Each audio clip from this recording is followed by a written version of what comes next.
É isso, a gente acabou de ver aí que os jovens, principalmente entre 18 e 25 anos, estão mais infelizes do que as gerações anteriores, mesmo em um mundo com mais oportunidades e com muito mais acesso à informação. O que pode estar acontecendo, afinal? Para a gente tentar entender melhor esse cenário, vamos conversar agora com a psicóloga Liliane Ramos. Liliane, bem-vinda à revista, boa noite. Boa noite, Darcy. Muito obrigada pelo convite para falar de um tema tão importante. Verdade, muito importante. Olha, gente, esses dados mostram uma inversão histórica, viu? Jovens mais infelizes que os mais velhos.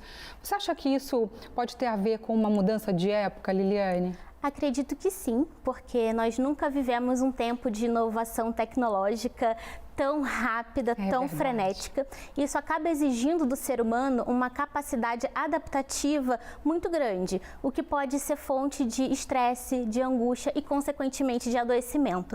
Entretanto, hoje em dia, nós estamos numa época, digamos, uma época dourada da psicologia, porque nós nunca tivemos tanta abertura para falar sobre saúde mental. É verdade. Então, temas que antes eram banalizados, naturalizados... Que era um tabu, inclusive, né? Sim, exatamente, como racismo, homofobia, violência doméstica. Hoje em dia as pessoas elas se expõem mais e buscam ajuda. Então, a geração atual dos mais jovens é muito taxada, né, como mais frágil. Porém, para fazer todo esse movimento de levantar essas bandeiras e pedir ajuda, exige muita coragem e muita força. Sim. Então, sim, é uma geração, né, adoecida, mas também muito corajosa em fazer esse movimento pela saúde mental. E a globalização também ampliou muitas possibilidades, né? Mas também a comparação, principalmente diante das redes, né?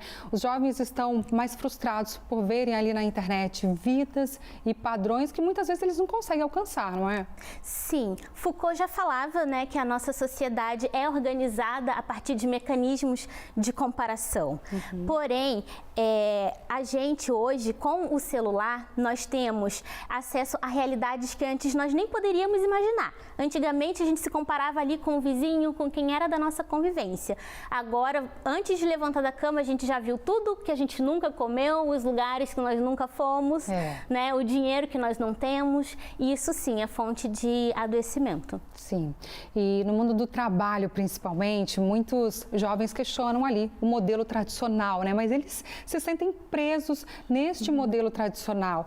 Essa contradição pesa também na felicidade? Sim, pesa bastante, porque o nosso conceito de felicidade, ele não é um conceito individual, ele é um conceito construído coletivamente. Cultural, assim. É um conceito cultural. Então, os pais, os avós desses jovens, qual foi o conceito de felicidade e de sucesso no mundo do trabalho que foi perpassado?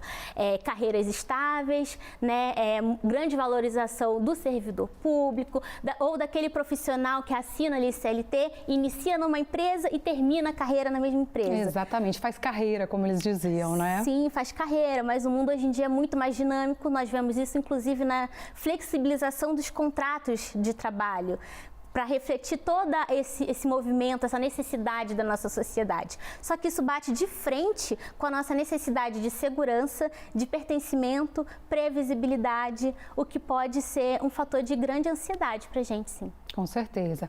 Bom, e as redes sociais são muito citadas também como vilãs aí nesse processo. Você acha, Liliane, que elas estão assim, elas são a principal causa ou apenas um elemento entre tantos outros na nossa sociedade? Sim, eu acredito que as redes sociais, elas podem potencializar tudo isso. Porque nós recebemos essas informações com muito mais frequência e muito mais rapidez. Porém, se a gente fala assim em vilã, a gente acaba desresponsabilizando o indivíduo, porque o algoritmo que a gente tanto fala é uma coisa treinada.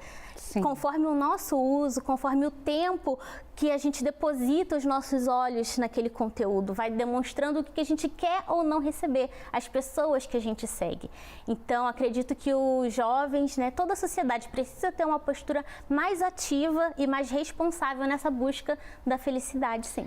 Não dá para responsabilizar algo ou ou alguém, sendo que a responsabilidade é individual, é minha. Eu que tenho acesso ou não às coisas, eu que delimito, eu que busco o equilíbrio, né? Sim. E busco também, às vezes, o adoecimento, sabendo que exposto demais às redes sociais a gente acaba adoecendo. Agora, o ritmo acelerado da vida, cheio de pressão e expectativas, minha gente, pode estar contribuindo para mais ansiedade também. Esse mundo corrido está tirando a paz da juventude?